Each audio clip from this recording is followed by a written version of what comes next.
From the Stream Center in Tampa, Florida, this is WFLA Now, powered by 1-800-ASK-GARY.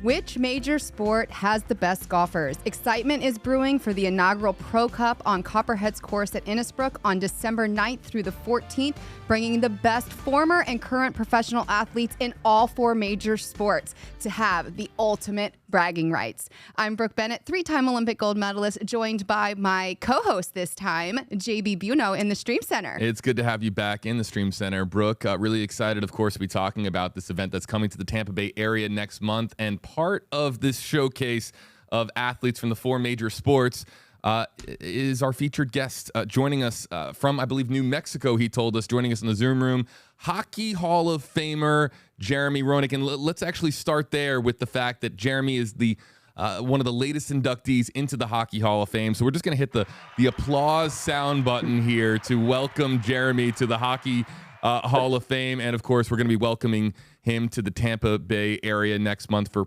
the Pro Cup. We'll be talking a little bit more about that. But, Jeremy, why don't we just start with the Hockey Hall of Fame? What was it like to be one of the latest inductees to join such an exclusive club? Yeah, it was extremely humbling, and it was such an experience because, I don't know if you've followed my career or seen the last 10 years. It's like everybody in the hockey world is like, JR, how come you're not in the Hall of Fame? When are you going in the Hall of Fame? And I can finally say that it's all over and I don't have to answer that question anymore. And it's just I'm really honored and grateful for this kind of acceptance, this kind of accolade, for the lack of a better word. It was an amazing career, and this was the best way that I could cap off the career that I had, and to literally go into my last chapter being a Hall of Famer means the world to me. That's awesome, Jeremy. And I think it's a great intro because you get inducted into the Hall of Fame, and now you're one of the four captains of the Pro Cup coming here to the Tampa Bay area next month. Our other captains on baseball side is John Schmaltz, basketball John Barry, and football Jerome Bettis, the bus. So first of all, when you got the call, they shared to you about their envision for this unique, truly one-of-a-kind tournament to put the best athletes up against each other. What was your first reaction when they were explaining kind of the vision of what we're going to see here next month?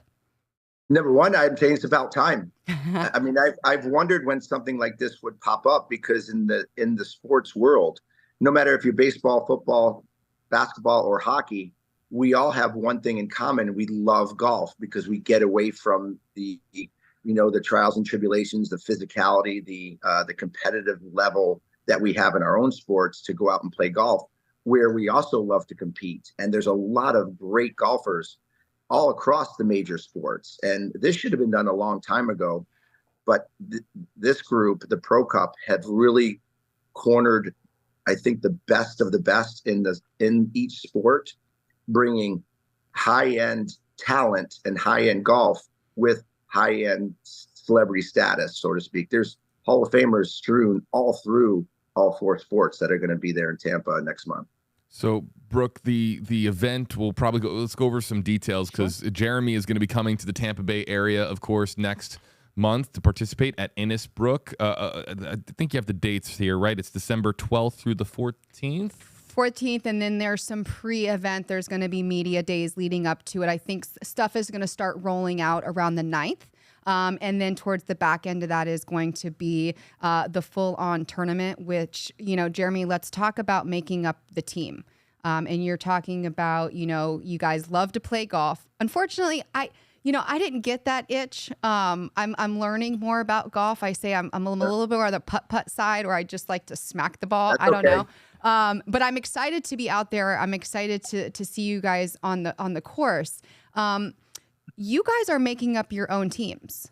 So you have to go through your, let's go old school world, your Rolodex. Right, yeah. Your Rolodex of, friends, teammates, competitors. So do you start off with like the best golfers that that played hockey, and then you just keep going down your list? So how did the phone call or the text message play out in the very beginning?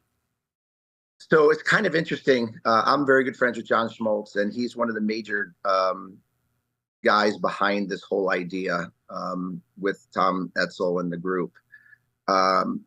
He had first thought about Mike Modano to be the hockey captain.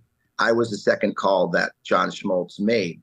The problem was that Mike Modano came down with a shoulder surgery, and he had to bow out, and probably for a good thing for the team, because I think my Rolodex, as you say, is very deep, and I started diving into getting players on board, and I took over for Mike. I mean, we're going to miss Mike a lot because he's such a great golfer. But I went right from the top golfers, the guys that I know are very good, that I competed against in Tahoe, people that I competed against while being their teammate. Brett Hall, who's a 0 handicap. Joe Pavelski, who's a +2 handicap. Going to James Wisniewski, who played for 15 years, who was a 1 handicap. I just went down and tried to find the best players. And to tell you the truth, there's 2 or 3 that aren't going to be there that couldn't due to a prior engagement, like Grant Fuhr, like Ray Whitney. These guys are all plus players. So I think our highest handicapper is a 7, which would be Terry Yate, who played for St. Louis and Anaheim. But no question, our team is full of talent, full of great guys, people that love to mingle with the fans, that will definitely sign autographs, will take pictures, that are good people, but they love to compete on the golf course. And I would have to say our team is very strong when it comes to the competitive side. So Jeremy, representing the hockey team, of course, being the captain of team hockey. Let's go over some of the other 3 teams here, Jeremy. So on, you mentioned Smoltzy, John Smoltz, of course, Braves legend, MLB great. He's the captain of team baseball that also has Kevin Millar, Eric Gagne, Josh Donaldson, Brian McCann, some great baseball names.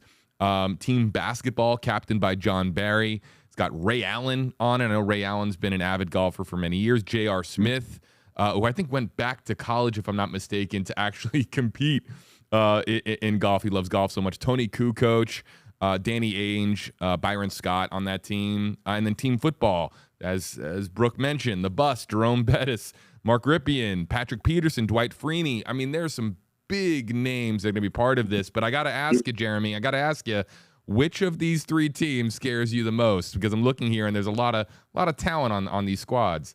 There's no question baseball is going to be our biggest challenge. There are very, very low handicaps on there. You didn't even mention Mark Mulder, who's probably a +2 or +3. Schmaltzy's a +2. He's competed in the senior tour and almost qualified for the U.S. Open, the Senior Open. I mean, there's some real talent that is strewn through that Major League Baseball. I think football's got a pretty good team, but there's no question that hockey and baseball are going to be the 2 that are going to probably be odds-on favorites going into the weekend. So we talk about this tournament coming to the Tampa Bay area over a full week. And Jeremy, I loved what you said, because I get their competitiveness in your voice, that this is, like I said, bragging rights. You guys are going to be out there having an amazing time, but this is a competition. I think it lives in all of your blood. But when you go through the list of the players, and as JB was calling those out, that's 48 former professional athletes or current athletes that are going to be coming into our area.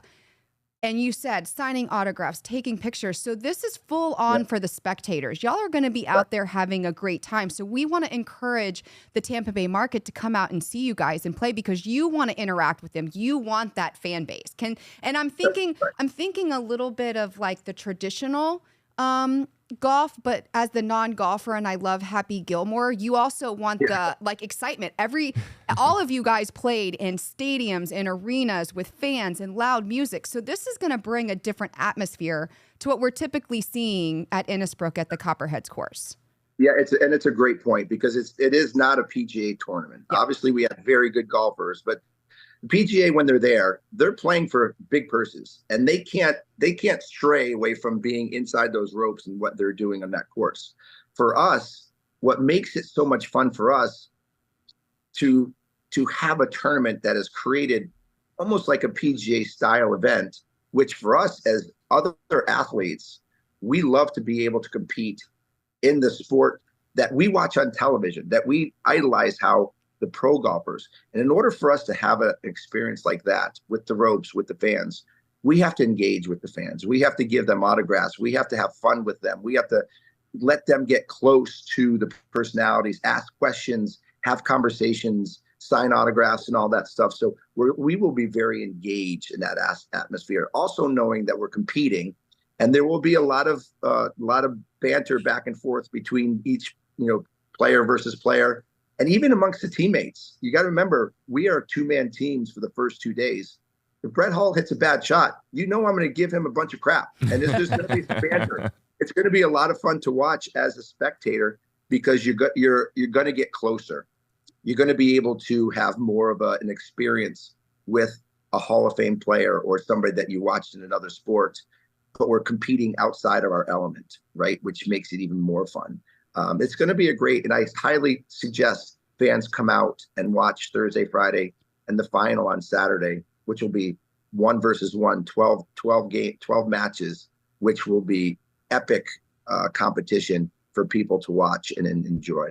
So I was going to get to how fans can participate. So I would imagine tickets obviously still available on, and I'm looking here at the website. It's the ProRivalsOpen.com where you can continue to get tickets. And as far as them participating in this, you touched on it a little bit, Jeremy, but yeah, I was curious because you're all competitors, but you also know that there's a fun sort of element to this, right? Where people are going to want to feel like they are right there with you, having a great time on the golf course. So how do you balance being a competitor, but also knowing that there's, some showmanship here where you're doing this for the fans?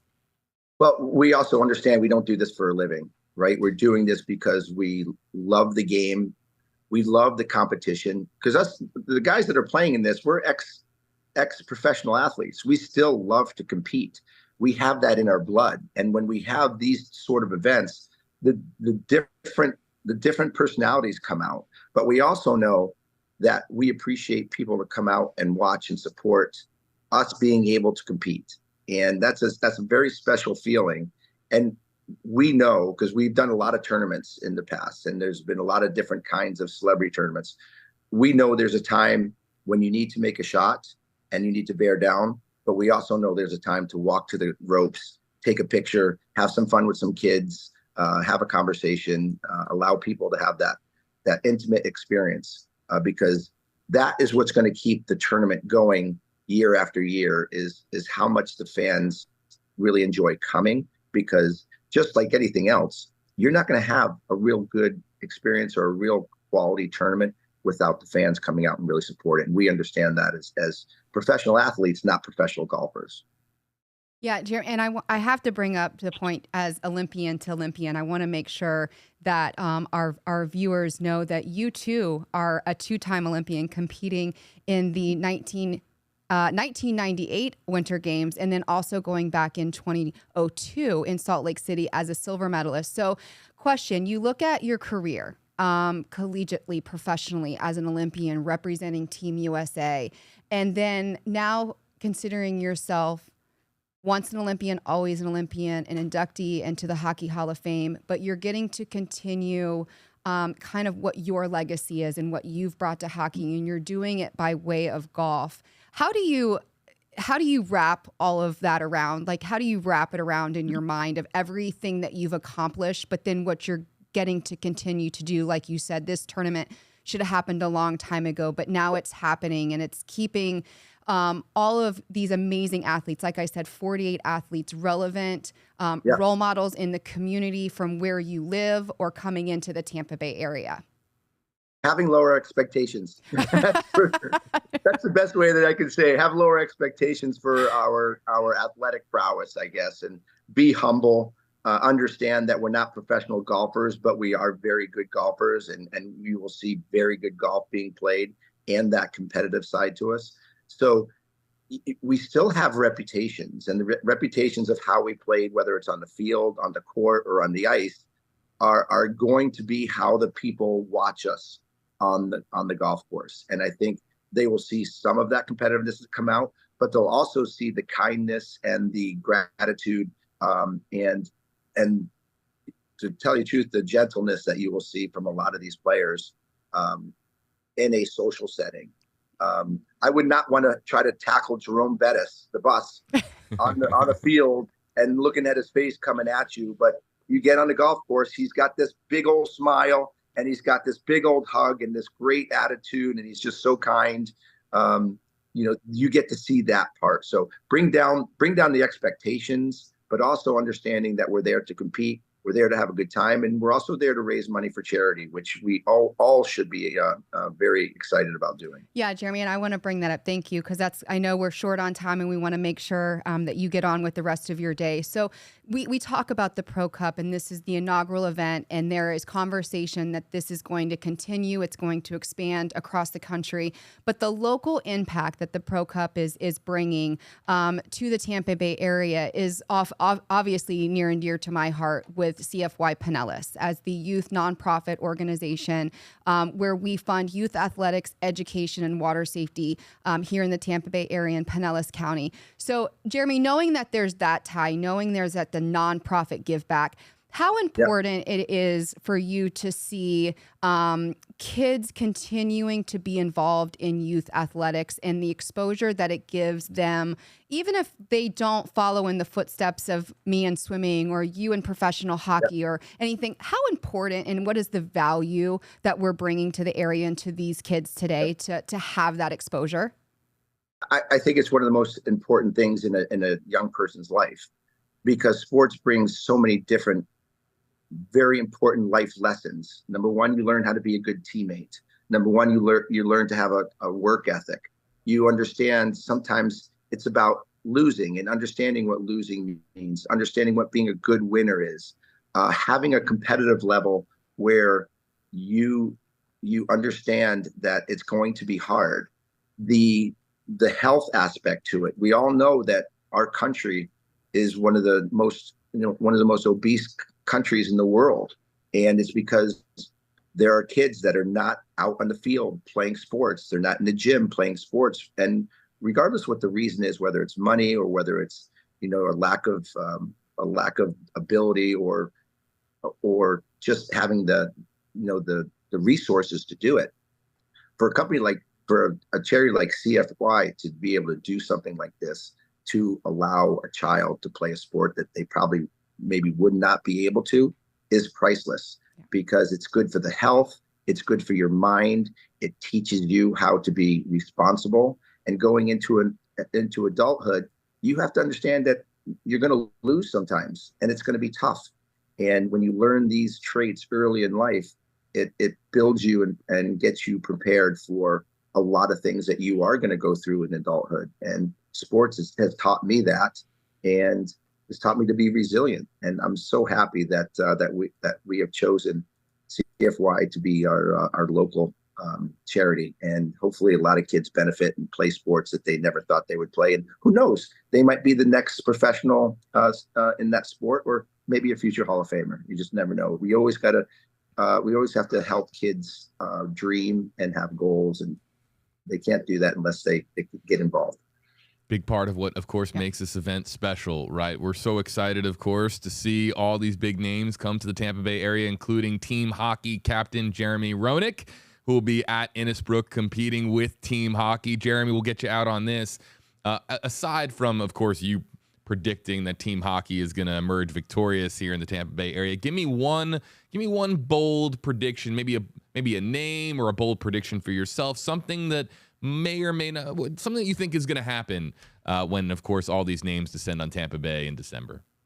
I think what's going to be crazy is on Saturday, it's going to come down to John Schmaltz versus Brett Hull and Mark Mulder versus Joe Pavelski in the last two groups of the final. That's going to decide the winner of the Pro Cup, first Pro Cup on Saturday in the last two groups. Those probably are the four best golfers, and Joe Pavelski and Mark Mulder have competed against each other, throwing 66s and 67s at each other. So my bold prediction is going to be those are going to be the two groups that are going to decide the winner come Saturday. Wow, there's got to be some competitive juices flowing because it's the first one, right? Yeah. You have bragging rights forever to say you won the first of these events, right, Jeremy? Yes, it's great. Now, the problem with me is I have to find out which partners in my team are going to best match up against those guys, the other guys. So it's going to be very strategic on my side. So wish me luck on finding the best team that we can match up against each of our rivals. We will, and I think you said it. I mean, it's going to be fun. It's going to be exciting. Get out there, Jeremy. I look forward to meeting you in person and catching some of the action during the week up there at Innisbrook. Yeah, me too. Thank you, Brooke. I appreciate it. Thank you, JB. I appreciate you promoting this because it's really important for us to have these tournaments and moving all across the country because it's going to benefit a lot of people. And it's nice for the people to come out and meet their idols because I think they'll find that they're pretty special people. You, of course, can find information about the event that Jeremy is participating in, the Pro Rivals Open and the Pro Cup Series, of course, coming to the Tampa Bay area at Innisbrook in December. Ticket information on their website. You can also go to WFLA.com for the latest. For the recent inductee to the Hockey Hall of Fame, Jeremy Roenick, and, of course, three-time Olympic gold medalist Brooke Bennett, I'm JB Buno. Thank you so much for joining us. Again, details on WFLA.com.